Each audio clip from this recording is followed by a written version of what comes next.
Muy buenas tardes, queridos oyentes. Aquí, como siempre, en Radio Miami Mundial. Yo soy Vivian Pérez y seré su voz radial, ahora comenzando a las 7, como ustedes saben, hasta las 8, en el programa ¿Y tú qué crees? Déjenme recordarles nuestros teléfonos en el estudio, que es el 305-728-7171. Por favor, no vacilen en llamar con cualquier comentario que tengan o simplemente para saludarnos a nuestros invitados de hoy. El programa de hoy se trata de literatura de dos grandes autores locales, Gumersindo Pacheco y Denis Fortún. Y conmigo está mi gran amiga Ana Sotelo, una buena escritora ella también, muy buena en sus reflexiones y su poesía y todo lo que escribe. Una persona bien culta y que aparte de eso es arquitecto y está en toda la onda de la literatura de Miami. Buenas tardes, Ana, ¿cómo estás? Bien, buenas tardes. Es un placer tenerte de nuevo por aquí. Y entonces tú coordinaste este programa de hoy con tus dos grandes amigos y bien conocidos autores aquí del área local. Y posiblemente, yo no sé la trayectoria de ellos y de eso vamos a averiguar hoy, ¿no? Vamos a saber cuál es la trayectoria de cada uno de ellos. Entonces, como tú los conoces bien, pues el programa, pregúntale lo que quieras. ¿Qué tal, Denis? Ahora Denis ya está con nosotros y aquí está Gumersindo también con nosotros ya. Un saludo para los oyentes. ¿Denis? Bueno, buenas tardes, disculpen la tardanza. No, estamos bien, estamos bien. Bueno, pues nada, decidí traer a estos dos escritores por ser muy talentosos y además del gusto de nuestro público de aquí de Miami. Ya en Miami nosotros tenemos un público lector que conoce de su trayectoria. Sindo es un reconocido escritor, premio Casa de las Américas, premio Caimán Barbudo, procedente de Cabaiguán. Y Denis tiene también su premio, pero ya más bien pero de otra casa. En décima. Ya es de otra casa, no de la América. Bueno, no importa. Todos los reconocimientos se agradecen y de donde quiera que vengan están diciendo que hay una calidad en su trabajo. Seguro. Que es lo que importa. Lo más importante de la poesía es que ese talento está revirtiéndose en la población y ayudándonos a crecer espiritualmente. Quería hablar con ustedes acerca de lo que tienen. Primero quiero saber qué es lo último en lo que están trabajando o han terminado. Gumersindo, tú tienes algo del retrato de los tigres, fue lo último que publicaste, ¿no? Así es, una novela publicada aquí en Miami por Original Books. Original Books, sí, Original Books estuvimos la ahí con anterior. ellos aquí, sí, cómo no. Sí, y entonces, ¿tienes algo en preparación, algo que estés cocinando que quieras mencionar? Uno siempre está escribiendo de una manera o de otra, aunque no esté usando el teclado, está escribiendo, aunque sea en la mente, o se está conformando. Lo que pasa es que a veces los temas se demoran algunos más que otros, pero nacer escritor es esa maldición, siempre va a estar escribiendo uno, quiera o no quiera. Además de que es una cosa inútil monetariamente hablando y que cada vez hay menos lectores, pero uno ya ese estigma lo lleva, nunca va a parar de escribir. Yo creo que son ciclos, tú tienes bastantes lectores y gozas de la bendición, tú atrapas a todo el que te lee, así que es una cuestión de tiempo y además a lo mejor una cuestión de que sepamos introducir esa curiosidad. Seguro. En nuestra población, porque realmente hemos sido una ciudad donde hemos llegado como emigrantes y estamos creciendo como ciudad donde ya se abre un panorama literario, un conjunto de actividades, hay editoriales abriéndose como una muestra de que hay una necesidad que satisfacer. Uh-huh. Entonces, a mí me parece que todo esto es una cuestión de tiempo. Cuando yo llegué aquí hace 20 años, yo no iba a hablar de literatura cubana y ya aquí hay una literatura empujando. Siempre la plástica siempre estuvo su lugar, exacto. Claro, porque es más fácil acceso. Pero ya que Miami es una ciudad cosmopolita, pues ha crecido todo en las bellas artes.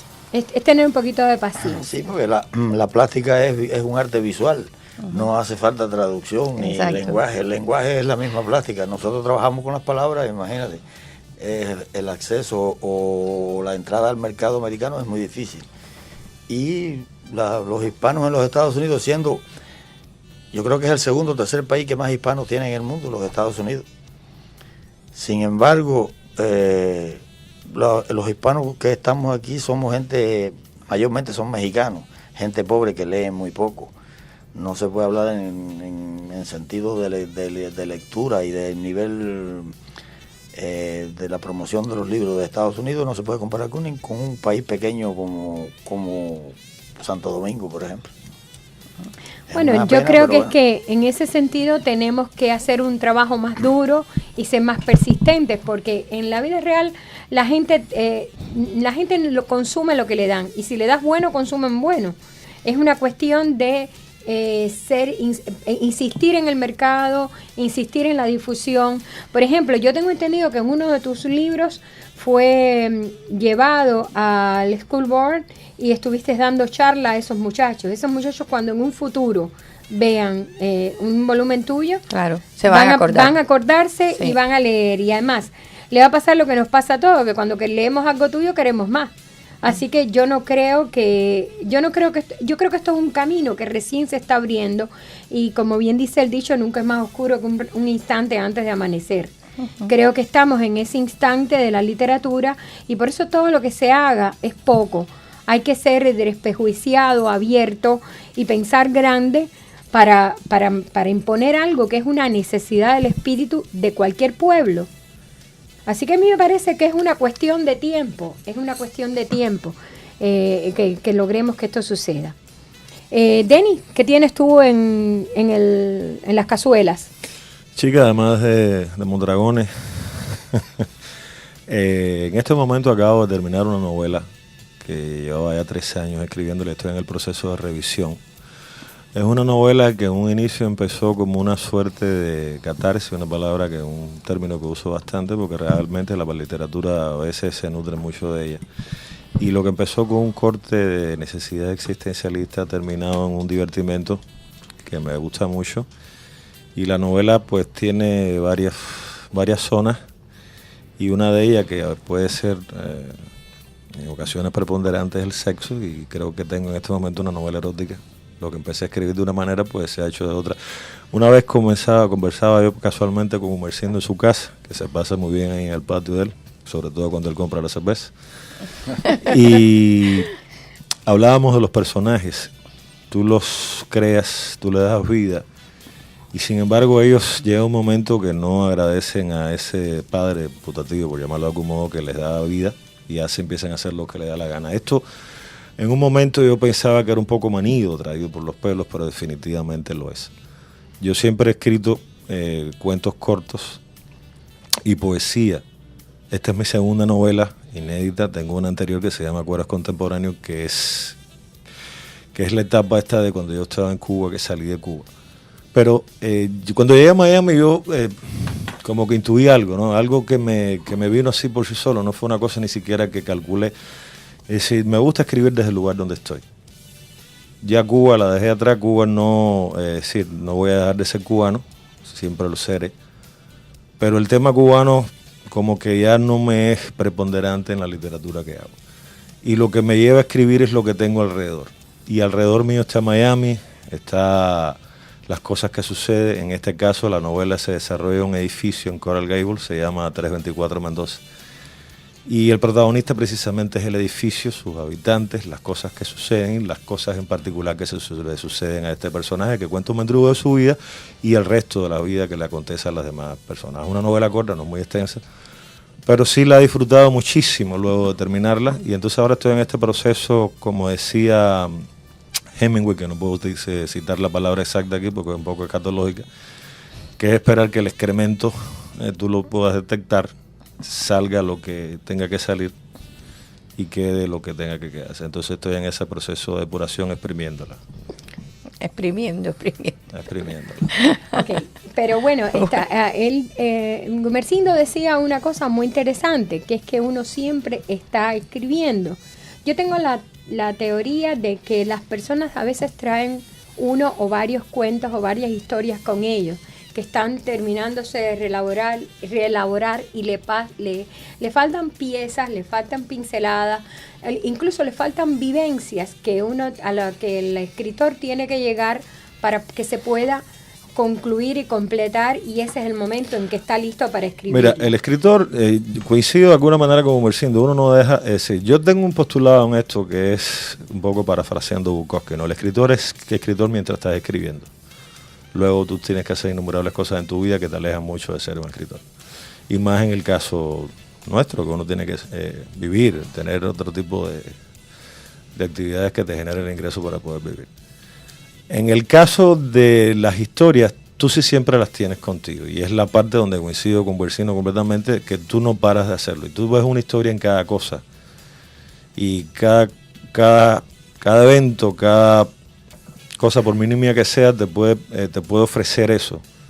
Y un poco que a veces te pones como los actores que miran a la gente para la gestualidad, incorporarla a un personaje. Uno está a la casa de una palabra, de algo que dice alguien, ya sea para un verso o una historia que... Por ejemplo, yo tengo el libro mío de relatos, del libro de los Cocos Zapatos, que ese relato salió por una broma. El personaje, que es un amigo mío realmente, Mando Madema, tenía unos zapatos que para mí me resultaron chocantes, y yo le dije que parecían unos cocodrilos con los zapatos. Y de ahí sale la historia de los Cocos Zapatos. Es decir, uno cuando escribe está como con una suerte de wifi o radar que está captándolo todo.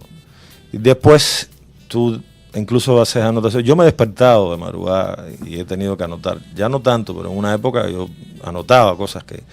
Y todavía lo hago, cosas, palabras o hechos o historias o cosas que pueda sacarle provecho después para escribir. Pero sí, definitivamente están ahí todas. Es como decir, a un tipo como Kafka se le ocurrió un cuento como La Metamorfosis. Sí. ¿Cuánta gente no ha visto una cucaracha antes o ha visto un tipo postrado en una cama? Y él se le ocurrió esa historia magistral de la Súper Metamorfosis. magistral. Entonces están ahí, las historias están ahí. Entonces es bastante consistente de que tú puedas tener historias del pasado, pero también puedas estar más lleno de las historias del presente. En mi caso yo estoy más lleno de las historias del presente, porque las historias del pasado a veces pierden vigencia, u otras no es que la pierdan, sino que llega un momento a formar mucho de tu intimidad, y es un momento que ya tú, mira, son tuyas y no quieres compartirla con nadie. Claro, hay una suerte de feedback o referente que tú en una historia del presente puedes incorporar el hecho del pasado, porque al final el escritor hace lo que le da la gana, ¿no? Y si voy a contar una historia, yo no tengo un ABC o alguien que me prohíba que yo no puedo incorporar un hecho que aconteció, por ejemplo, en Cuba, en Cienfuegos, en mi caso, donde vivía, y lo puedo incorporar, traspolar acá a la ciudad de Miami, o recrearlo en la ciudad de Miami. Lo que sí me gusta es el hecho, es decir, lo que me satisface a mí en este momento, es escribir mis historias a partir del contexto, incluso no solamente las historias, la poesía misma también. Es decir, para mí el referente más importante que yo tengo es el environment, es el medio ambiente, es lo que tengo alrededor. Y a Cuba hace 13 años que no está en ese perfil, no está en ese plató. Y entonces es Miami, y Miami es la que me invita, Miami es la que me propone, Miami es la que me seduce e incluso hasta la que me molesta. Pero es Miami en su generalidad la que me provoca las historias. Déjame preguntarte, pero en ese caso pasa una cosa. Cuando tú traes una historia que viene contigo desde hace algún tiempo y la incorporas a un contexto, yo creo que puede ser una combinación mágica, universalizarla, porque llega un momento que, por ejemplo, yo pienso en el cuento tuyo, Gumersindo, un pie en lo alto y otro de un pie en lo alto y otro en Encerrona. Ese cuento pudo suceder en cualquier lugar del mundo. No recuerdo, fíjate que no recuerdo en dónde está ubicada esa historia. Está ubicado en Miami, lo que no lo dice, pero por ciertos elementos se nota que es aquí. Yo pienso que es aquí, está ubicado ahí. pero eso es lo que yo veo, que cuando un escritor está en varios mundos, uh-huh, y llega un momento que depura la historia, ya la universaliza, porque en definitiva esa historia, por ejemplo, pudo suceder en cualquier lugar. En cualquier lugar. Sí. Yo creo que sí, eso es relativo. Lo que pasa, mira, la poesía es un poco más, es un hecho más inmediato que la narrativa. La narrativa puede irse, virar, A lo mejor, Denis, hay un tema de Cuba ahora que te absorbe. Aunque tú digas eso, viene un tema y se apodera de ti. Porque uno no escoge los temas los escogen a uno. Y te metes en Cuba otra vez o en tu niñez en Cuba.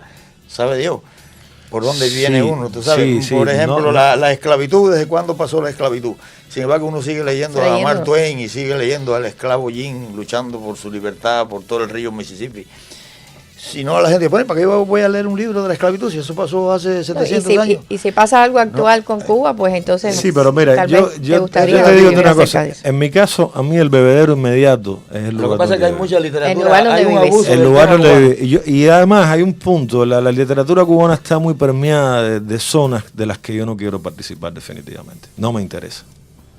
No, y hay gente que las Y logra con más maestría. Por otro lado, también puedo tener una historia de Cuba que puedo reducirla, es decir, finalizarla en Miami. O una historia que termine en Miami y finalizarla en Cuba. También hay una cosa, es decir, mover los planos, pero también hay una cosa que para mí es más importante. No es tanto ubicar la historia, porque a veces, como dice Humecindo, tú puedes hablar de un lugar, de hechos, contar una historia y no mencionar dónde pasa, pero das elementos, das tic al lector, porque el lector no es tonto.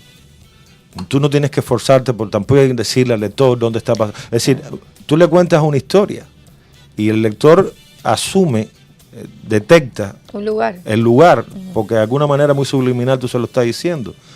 Es decir, también a veces nos reducimos, tiene que ser en este espacio, quiero localizarla. No, esta misma novela que yo la terminé recién ahora, se desarrolla en Coral Gable, pero no necesariamente Coral Gable es un protagonista, es un edificio que puede estar en cualquier lado del mundo, porque la gente que lo habita y el propio edificio que trae sus historias es lo que a mí me interesa que la gente lea. Y en este caso, algún referente que yo he tenido que utilizar con Cuba, yo no he tenido una necesidad de decirlo, y no es que yo esté negando Cuba, sino es que yo he tenido esa necesidad de distanciarme. No, a mí me duele lo que pasa en Cuba, me molesta muchísimo lo que pasa en Cuba, pero no es el punto, no me interesa. Claro. A mí me interesa contar una historia, además una historia simple, sin apego a la trascendencia, sin necesidad de que se convierta en un canto épico. No, es la historia de un tipo que se divorció y se va a vivir y soltar en un apartamento donde suceden cosas increíbles en ese edificio. Sí, que eso puede suceder hasta en un día. Y esa narrativa que tiene el elemento de un edificio o de un barrio o de un pueblo donde la gente converge y vive, hay tela para donde cortar. Es un buen tema, ¿no? Yo quería hacerle una pregunta a ellos dos. Si algunos de ellos, tal vez yo no sé, no los conozco bien, no les conozco mucho su trabajo los dos, pero han pensado en escribir obras de teatro. ¿Alguno de ustedes? Bueno, yo en mi caso, mi madre era escenógrafa de teatro, yo trabajé teatro como luminotécnico un buen tiempo y el teatro para mí es demasiado serio, es decir, no me es decir, la dramaturgia para mí, es decir, el teatro lo disfruto muchísimo, de hecho me gusta mucho el teatro, me gusta disfrutar una obra de teatro, tengo amigos teatristas muy buenos, pero yo no he tenido necesidad todavía yo con la narrativa y la poesía, pues... Eso es lo tuyo. Y la crónica, que me gusta mucho, de hecho tengo un libro publicado de crónica. Si alguien viene y me propone que quiera hacer una obra de teatro a partir de un texto mío, mira, yo me sentiría muy honrado. Porque ese del... Pero yo decir, voy a escribir, Mendoza, decir, voy a escribir una obra de teatro, no me atrevo. Igual que la literatura infantil. Bueno, una de las cosas más importantes por la que yo quisiera escribir una obra de teatro es para que digan que soy dramaturgo. Esa palabra me encanta. ¿Verdad también? Que es bonita? Sí, escritor y dramaturgo, fulano de tal. Uno siente como un ego, como una cosa grande. Sí. Yo le pregunté una vez a Giovanni Medina que cuántas obras se necesitaba escribir uno para que digan que es dramaturgo. Dice que con una sola. Entonces ya le escribieron una obrita de 10 o 12 minutos para que me pongan en el currículum que soy dramaturgo. Vas al Centro Cultural Español y te hacen el cuentista fulano de tal. Lo primero que piensa la gente es que uno es un mentiroso. Ese es un cuentista. Pero cuando dicen el dramaturgo, es un respeto, es una cosa, no es un cuentista, es un dramaturgo. Suena importante. Voy a ver si hago el intento. Chica, visto en la perspectiva de Humecindo, puede ser que ya tenga una tentación porque el ego mío también funciona. Te convenció. Y entonces puede ser que para que me digan, ya a mí me han dicho bloguero, porque tengo un blog, de una época era bloguero, pero entonces ahora dramaturgo. Pero así todo lo pensaría más de una vez antes de hacerlo. Y da temor eso. Parece una cosa como de un tanque de guerra, como una cosa del Dramaturgo, dramaturgo. Todo el mundo dice, oh. Él padece de dramaturgia, una enfermedad, tú sabes. Bueno, hay una cosa. Estoy viendo que tenemos aquí dos escritores que dominan varios géneros. Denis domina la crónica, la ¿He publicado crónica? La novela y la poesía. Gumersindo publica cuentos y novelas. Pero una cosa que he notado yo es que casi todas las novelas, por lo menos las que yo he leído, giran en torno a muchachos muy jóvenes, en la adolescencia, llegando casi al límite. Y son temas del embrión de adulto que van a ser. Pero en cambio los cuentos son más reflexivos, más profundos, más simbólicos. ¿Hay un propósito en eso? No exactamente. Los cuentos, yo escribo los cuentos que me inspiran a escribirlos. Los cuentos que me escriben a mí. Porque es como decía Denis, uno tiene una especie de radar. Y el cuento viene por una palabra, por un comentario, la semillita viene por ahí. Y luego no te deja vivir porque te dice, escríbeme. Y andas manejando y el cuento, escríbeme. Por eso yo decía que uno nunca deja de ser escritor. Estoy ganándome la vida manejando o haciendo algo porque si no me muero de hambre, pero estoy escribiendo porque el cuento está ahí, escríbeme. Y oye, con el piloto automático. Estate tranquilo, me parqueo, a ver, dime lo que me vas a decir. No, a esa hora el personaje no me dice nada. Me vuelvo a montar y vuelve otra vez. Y manejar es un oficio peligroso, ¿sí? Claro. Imagínate. Qué bien. Bueno, pero realmente te habías percatado del detalle de que los cuentos son más adultos. Bueno, ciertamente sí, pero aunque yo tengo algunas otras novelas que son más de adultos también, que no son solo de jóvenes. El retrato de los tigres no es una novela de jóvenes, aunque tiene parte de la adolescencia de los muchachos. Es una novela de literatura de adultos, porque es muy fuerte. Al final ya hay una situación muy dramática. Y otra que tengo inédita, que también es de adultos. Aunque son jóvenes, pero es literatura para adultos, aunque el personaje es joven. Sí, eso. Es joven. Sí. ¿Y cuál es para ti de ellas cuál es la que tú prefieres de ellas dos? Bueno, de todas. No te sé decir. Yo siempre quiero la última porque me parece que es la última criatura que uno trajo al mundo. Y como es la última, es la más infeliz. No sé, ya cuando uno esté senil y escriba cualquier disparate, la voy a querer más. pero, por ejemplo, yo quisiera saber cuál es la que tú consideras más representativa de tu trabajo. Todas. No te sé decir, no tengo preferencia por ninguna. A mucha gente le gusta María Virginia, gente que viene de Cuba y todo eso, que es una novela que escribió hace muchos años. Yo creo que no, que Retrata a los Tigres es superior, pero a todo el mundo no considera eso. Hay otros que les gusta Las Raíces del Tamarindo, dice que Las Raíces del Tamarindo es una novela más asentada, más... Son distintos registros. No te sé decir. Eso es una tarea de los críticos. Que sobra. Que son los que viven de nosotros, los filólogos y toda esa gente. Nosotros que no vivimos de la literatura y los filólogos viven de nosotros, de una legión de muertos de hambre. Es increíble, pero es así. Y hacen un doctorado y todo eso en filología, para estudiar muertos de hambre. Y nos critican. Porque nosotros con la literatura nos morimos.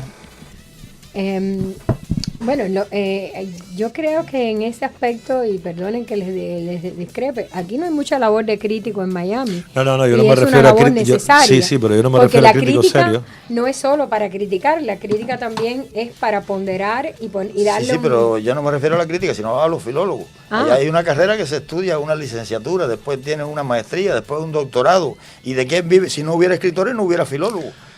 ¿Qué van a estudiar si no hubiera escritores?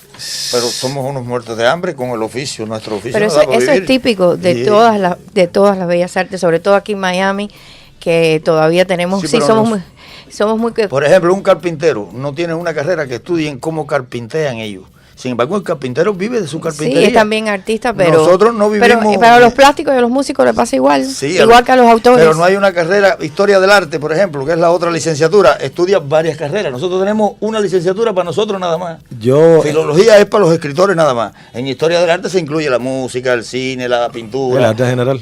Es general. Ahora, Ana, yo te digo una cosa, la crítica como fenómeno institucionalizado, reconocido, sí puede ser que sea todavía no lo suficiente, por no decir la palabra pobre. Pero sí hay una crítica underground muy grande y la gente la establece con una libertad increíble y además a veces sin elementos. Y entonces lo que dice Gumersindo es eso también, ¿no? Tú estás escribiendo y hay una gente que le puede gustar una novela u otra y establecer además una crítica, algunas favorables y otras incluso peyorativas. Y estamos hablando de gente, algunos con conocimiento y otra gente solamente por la real gana de hacerlo, que también es su derecho. Bueno, pues ¿qué les parece si vamos a una pausa comercial a cumplir nuestra responsabilidad con nuestros patrocinadores? Esos son los que pagan. Esos son los que pagan y regresamos con ustedes en unos minutos. Pero también déjenme recordarles que si desean anunciarse con nosotros, pueden llamarnos al 786-616-6114 o también enviarnos un correo electrónico a través de publicidad@radiomiamimundial.com. Entonces nos vamos a los comerciales, Aníbal, y regresamos con ustedes en breve. ¿Quieres saber los horarios de nuestras programaciones? Entonces visita nuestro sitio web y busca la sección de nuestros programas. Así encontrarás tu segmento preferido en el horario de tu preferencia. Recuerda, www.radiomiamimundial.com.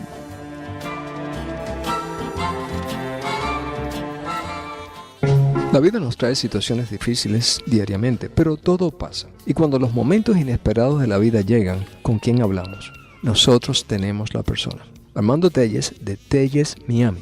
Armando es el consejero que le puede ayudar a planificar con tiempo cómo afrontar, por ejemplo, la muerte de un familiar haciendo los arreglos necesarios. Comuníquense con Telles Miami al 786-267-7310.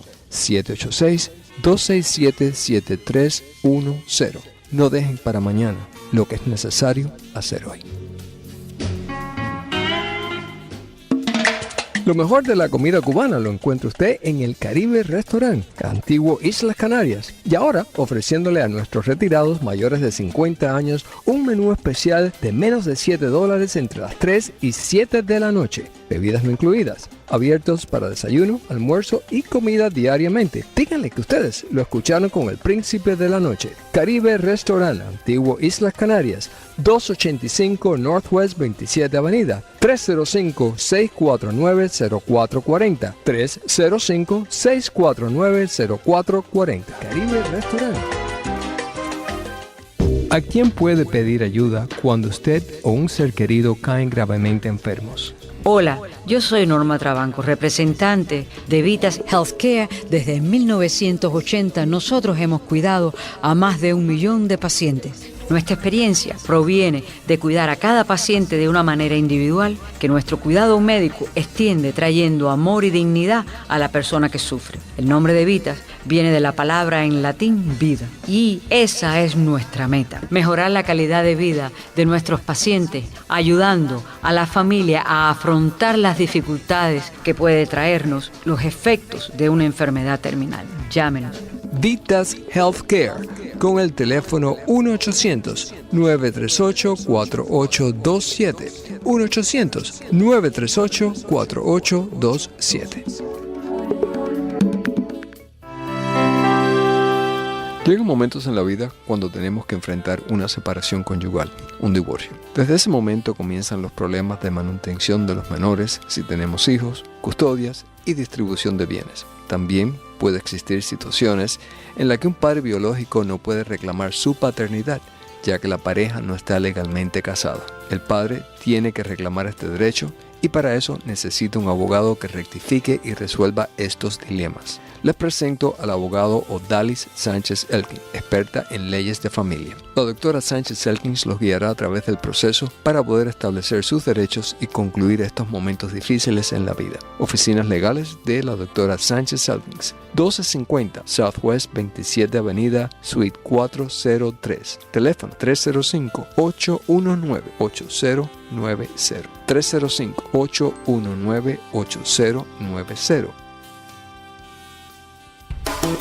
Con la misma calidad y reputación por excelencia en sus creaciones e instalaciones en diseños de muebles y gabinetes, nos complace darle la bienvenida a Graupera Stones and Tiles, un nuevo auspiciador de nuestra programación mundial. Si sus planes incluyen la compra de granito, mármol, porcelana, piedra y azulejos, ónix, pisos de madera, laminados y más, entonces su selección es Graupera. Graupera Stones and Tiles. Teléfono 786-426-6698. 786-426-6698. Graupera Stones and Tiles. A tus perros les gusta que los quieras y los cuides, y eso comprende el mantenerlos bellos y bien aseados. Y les recomendamos a Roberto Díaz de Roberto Pet Grooming, visitando su casa a la hora que les sea mejor a usted. ¿No es así, Roberto? Claro que sí, Freddy. Hola, amigos de la noche. Les habla Roberto y yo quiero servirles a ustedes y a sus mascotas. Yo me especializo en perros y gatos. Llámeme. Roberto Pet Grooming, 786-439-5591. 786-439-5591. ¿Te gusta esta programación? ¿Quieres vender tus servicios o productos a nivel mundial? Escríbenos a publicidad@radiomiamimundial.com.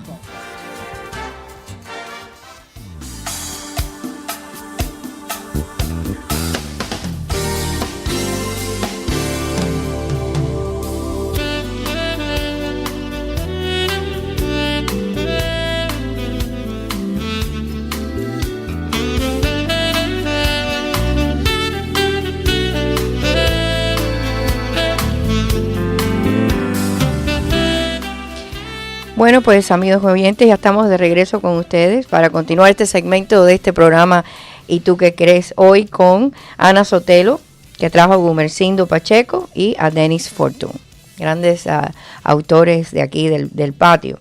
Antes quería leerles las estadísticas de audiencia, de sintonía de esta emisora. Pues resulta que en Estados Unidos Miami es la primera ciudad, le sigue San Francisco con bastante sintonía también, New York, Houston, Tampa, Atlanta, Las Vegas, West Palm Beach, Savannah, Georgia y Peoria, que es en Chicago, ¿no? En Illinois. Entonces, también las ciudades del mundo, tenemos a Calgary, Canadá, Málaga, España, Edmonton, Canadá, Italia, Porfi, Italia, Lekeid, Suecia, Malmo, Suecia, Palma de Mallorca en España, San Salvador, El Salvador, Valencia, España, y por último La Coruña. Nunca había salido La Coruña, Aníbal, en Galicia, España. Entonces los países de más audiencia, por supuesto, Estados Unidos en primer lugar, después le sigue Canadá, España, Suecia, Italia, Suiza, El Salvador, Argentina, Israel y Francia. Ya Cuba no figura en estas estadísticas que por 2 o 3 semanas estuvo apareciendo. Pues Ana, me parece muy interesante el programa que se está llevando a cabo con tus dos invitados, con los dos invitados que tú coordinaste para que vinieran. Y nada, pues entonces seguimos la conversación. Adelante. Sí, mira, estoy mirando aquí, tú tienes un listado bastante largo de ediciones porque tienes como un aproximado de 10 obras, me estabas diciendo. Yo aquí veo demasiado porque veo que ha sido publicado lo mismo en España que en Puerto Rico, que, bueno, por supuesto en los Estados Unidos, y aquí veo los mismos títulos en otros nombres, algo que publicó EDB, esto puede ser en otros idiomas. En gallego, en vasco, en catalán. O sea, en España fuiste, sí. copaste todo distintas. He sido vertido a varias lenguas. Ay, qué bien. Mira, qué bueno. Eres un lenguado, entonces. Eso es bueno, nuestra literatura ya se está traduciendo. Y eso ser vertido. Sí, pero mira, hablando de la traducción, y no quiero interrumpir, eso también es peligrosísimo. Bueno, ¿por qué es peligrosísimo? Te digo por experiencia propia, yo participé en una antología que se hizo acá, La Ciudad de la Humanidad Imposible, que, bueno, realmente el título, que se hizo una traducción en inglés que me pareció fatal. Sí, eso pasa. Y entonces Bueno, también eso... se le llama el pecado de traducir, pero hay Tú no puedes poner a traducir una persona por el hecho que sepa un idioma. Tú tienes que buscar a alguien que también, si vas a traducir poesía, alguien que tenga al menos la mínima sensibilidad para traducir, porque la poesía tú no traduces palabras, traduces imágenes más que todo. Tiene que ser un poeta. Exacto. Tiene que ser un poeta, eso mismo Berciño. Tiene que ser un poeta. Pero bueno, el hecho en este caso... Decía Octavio Paz que el poeta, el traductor inventa el poema que imita al otro. Hay un ejemplo de eso clásico, Otra vuelta a la tuerca, de la novela que tradujo Borges. El nombre en inglés es muy diferente, es como el tornillo, que puso una cosa así. Sin embargo, Borges cuando le puso Otra vuelta a la tuerca, eso... Ya. Sí, el pecado de traducir, pero hay un hecho, uno tiene que pensar con la amplitud de que se van a cometer muchos crímenes en nombre de la traducción, pero también va a llegar la obra a muchas personas. El caso de Borges es que dignifica eso. Y entonces nuestra literatura un poco que en un principio puede que nos traduzcan bien o no, pero básicamente cuando haya una mala traducción siempre va a haber alguien que va a salir a defender una buena obra, y eso es algo. Pero bueno, entonces ahora yo me pregunto, que una editorial se establezca un criterio de rigor, o sea, que tenga un criterio editorial exigente, ¿qué importante es para los escritores eso?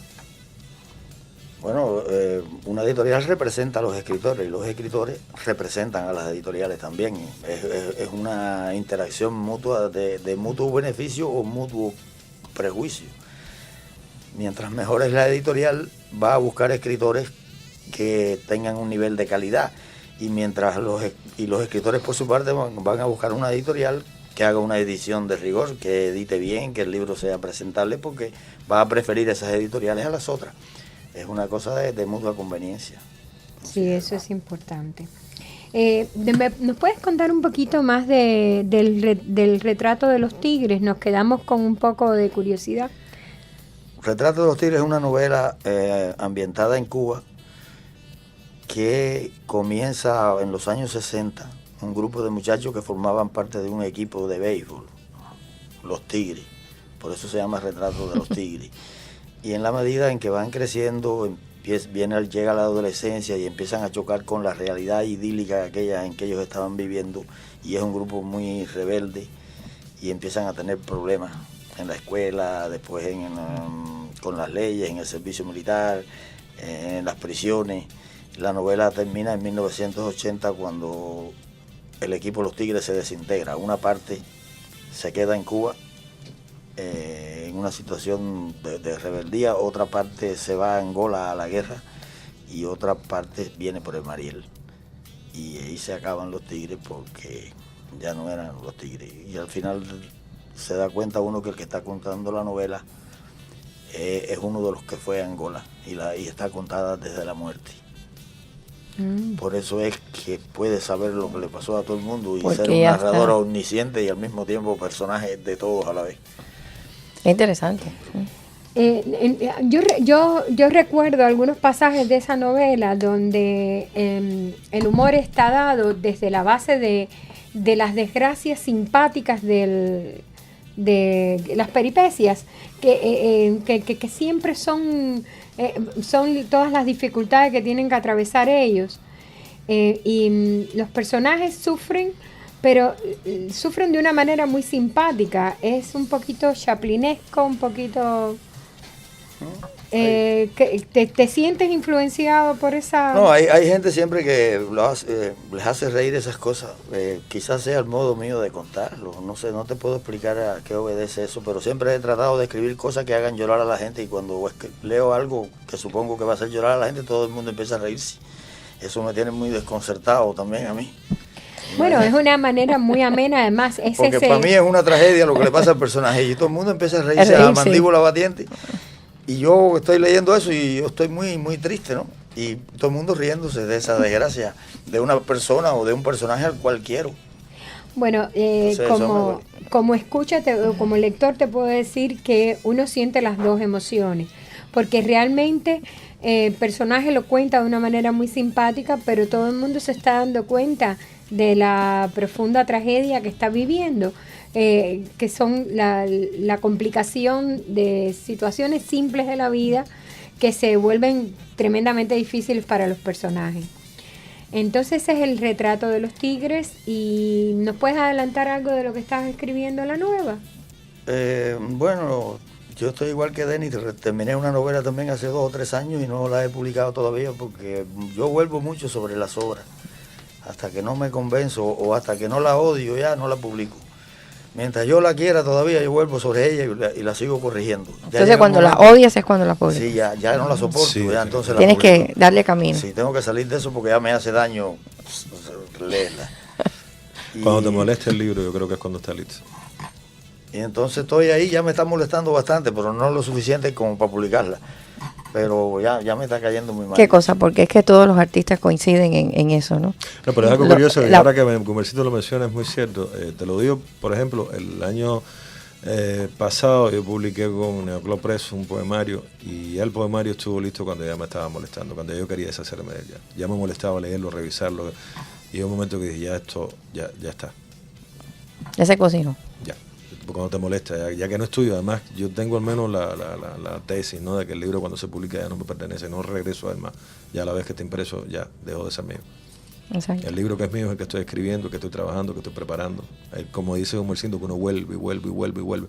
Y en esos regresos llega un momento que ya no lo haces con ese ánimo, con esa complicidad que tú estableces con él, sino ya te empieza ya un poco que a molestar, un poco no, te empieza a molestar y ya cuando tú descubres que te está molestando, ya. Y lo mismo pasa en la plástica, que tú vas de nuevo y vuelves a visitar aquel defecto que uno lo llama defecto, que otro ve y tal vez le gusta, ¿no? Un elemento del cuadro, de la escultura, y vuelves a visitarlo y vuelves a arreglarlo en tus ojos, pero es cuando uno sabe cuando se termina la obra, y en la literatura yo creo que primero que todo lo sabe la obra. Perfecto. Y volviendo, exactamente. Ella te habla. Decía Milán Kundera que Sí. cuando un autor sea más inteligente que su novela, que se dedique a otra cosa. La novela tiene su propia inteligencia. Sí, ya, Su ya. vida Pero propia. volviendo a lo que Sí. decía Denis, es cierto, cuando uno publica el libro ya no es tuyo. Sí. Pero es muy triste quedarse sin libro. Y entonces yo, hasta que no estoy inmerso en otra novela, bien concentrado, no publico la anterior, porque si no me quedo sin ninguno. Ya no tengo ninguno para mí. Sí, también, Es ¿no? triste Como quedarse hijo uno chico. Es vacío. para mantener la continuidad, ¿no? Sí. Claro. Bueno, yo les quiero hacer ahora, simultáneamente, o sea, no la misma, una cada uno, algunas preguntas del cuestionario de Proust. Y por supuesto ustedes, si las han oído, no se acuerdan, así que les voy a agradecer que sean lo más concisos, porque esa es la gracia, ¿no? Gume, ¿cuál es el principal rasgo de tu carácter? Alegre. La alegría, ¿cierto? ¿Y cuál es la cualidad que más aprecias en un hombre, Denis? La honestidad. Siendo y en una mujer tú. En una mujer, la belleza. Interesante. Bueno, belleza es no solo la belleza externa. Oye, interna también. Claro. Su delgadez extrema. Denis, ¿qué esperas de tus amigos? Que lo sigan siendo. Ajá. ¿Y cuál es tu principal defecto? La soberbia. La soberbia. No te veamos como soberbio. Bueno, eso Tienes es- que jurarlo. Eso es un defecto. Con la mano sobre el micrófono. ¿Cuál es tu ocupación favorita, Denis? Escribir es una de ellas. Tengo varias, pero escribir es una de ellas. Sindo, ¿cuál es tu idea de la felicidad? La felicidad no es una pistola caliente con eso. La felicidad es irse adaptando a lo que te va pasando sin tratar de aspirar a tener, o sea, tener una aspiración muy grande, sino conformarse con lo que uno tiene y ir viviendo así. Quizás la conformidad ayuda con eso. Lo curioso de la felicidad es que tú te enteras que eres feliz el otro día. El Cuando día ya- después que cuando ya ya no pasó. lo ves. Cuando después, ya pasó. Al día después de la felicidad. Claro que sí. ¿Cuál sería su mayor desgracia, Denis?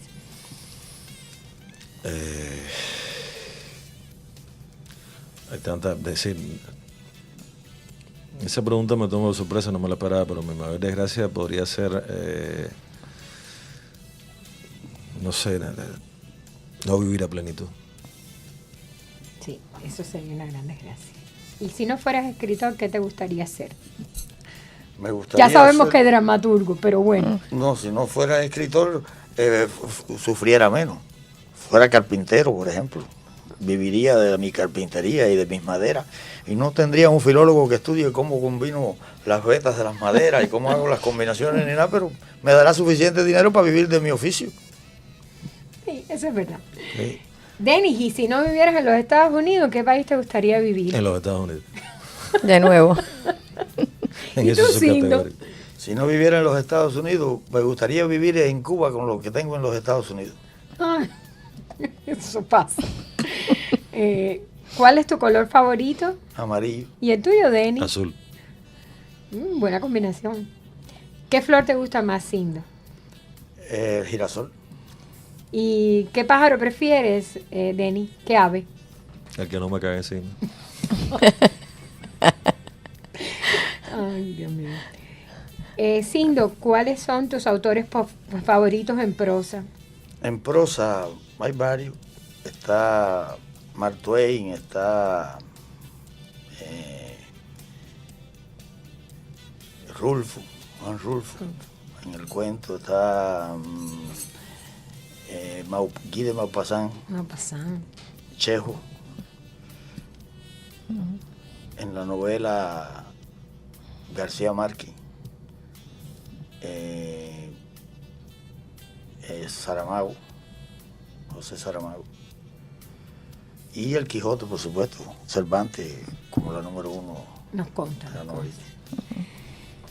Denis, ¿y tus poetas favoritos cuáles son?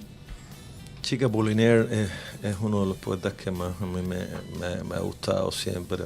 Está Vallejo, está Borges con su endecasílabo, está la poesía de Lezama, que contrario a su narrativa, que no comulgo del todo con ella, no porque lo niegue como escritor, es un excelente escritor, pero disfruto mucho de su poesía. El mulo en el abismo para mí es un poema que he escuchado por él, es increíble, con ese dejo asmático. Y en general también puede ser alguien que no conozca, que no sea conocido, pero es que escribe un buen poema. Más que un buen poeta, lo que me conmueve es la buena poesía. Claro. Sindo, ¿cuál sería tu héroe de ficción favorito? Mi héroe de ficción, Pinocho, Pinocho. en la literatura para mí. Dinos por qué.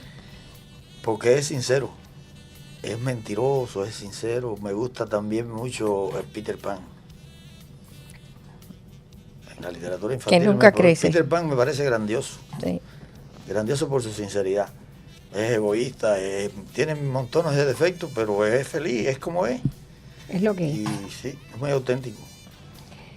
Y bueno, ¿y tu heroína quién sería? En la literatura. Sí. En lo que, bueno. No, porque estamos hablando de la literatura, pero no sé, si me dices el cine, Marilyn Monroe, que tengo un fetiche con ella, lo sabes, pero si me dices la literatura, en la literatura tengo varias heroínas, y una de ellas es precisamente Ganla, de la novela de J.H. Rowling, Los Conquistadores del Fuego, que es un libro que yo me leí a los 11 años.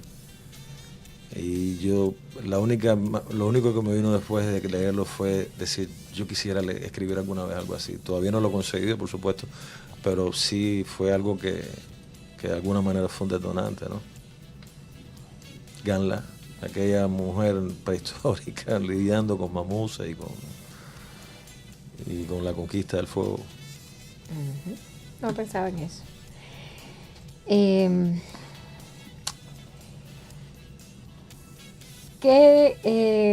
¿Cuál sería tu héroe de la vida real, Sindo?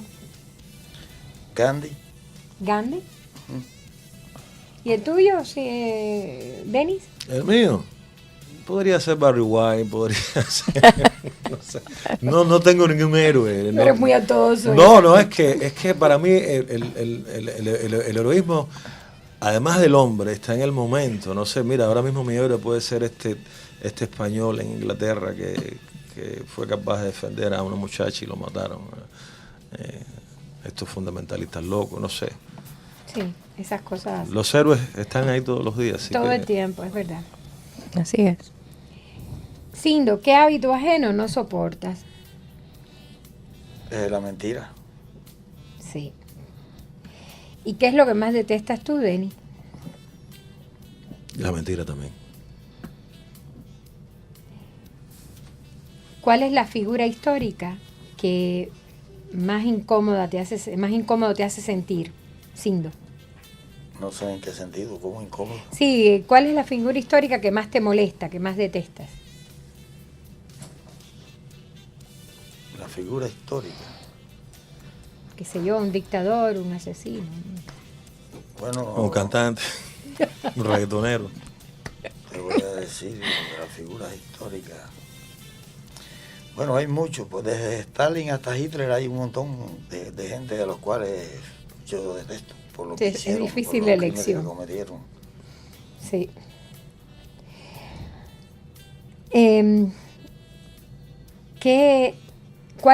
Dime un hecho de armas que te haya parecido una batalla, algo que te haya parecido admirable. Chica, aunque parezca mentira, la invasión de Oriente Occidente que perpetraron los mambises en Cuba es un hecho importantísimo a nivel guerrero. Incluso se da en West Point, una academia militar de las más importantes que tiene Estados Unidos. Y el otro podría ser el Aníbal de Cartago cruzando los Alpes. Sí, ¿verdad? Sí. ¿Qué don de la naturaleza que desearías poseer, Sindo? Don de la naturaleza. Sí. El don de la lluvia. ¿Cómo? De producir la lluvia. Te va dando gusto ahora en todo la naturaleza, imagínate tú. La sequía es horrible. ¿Y cuál sería tu lema de vida? No, detesto los lemas. Porque que nací en un lugar donde me tenía que consignas levantar. Y lemas. No, detesto. Mi lema es que no haya lema. Exacto. Bueno, está bien. Que no haya lema. Pero, bueno, en ese caso, Sindo, ¿cuál sería vamos a decir, tu cuota de vida, ¿Cómo mi cuota? Sí, un lema. Sí, bueno, podría decir, no hagas cosas buenas que parezcan malas. Vivimos en el mundo de la apariencia, es mejor hacer cosas malas que parezcan buenas y vas a vivir mejor. No hagas cosas buenas que parezcan malas, que es terrible. Entonces, en ese caso, la perspectiva que le pones la pregunta, el mío sería vive y deja vivir. Buenas preguntas.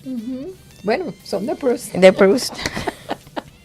Bueno, pues estamos llegando al final del programa, pero antes yo quería anunciarles a nuestros oyentes que en Art Emporium, que como ustedes saben es un centro cultural ubicado en la pequeña Habana, este viernes pues sigue la gran exposición de Astrid Alcayaga, nuestra gran amiga en común, todos la conocemos, que se llama Perfiles, y les recomiendo, está muy bonita su exposición.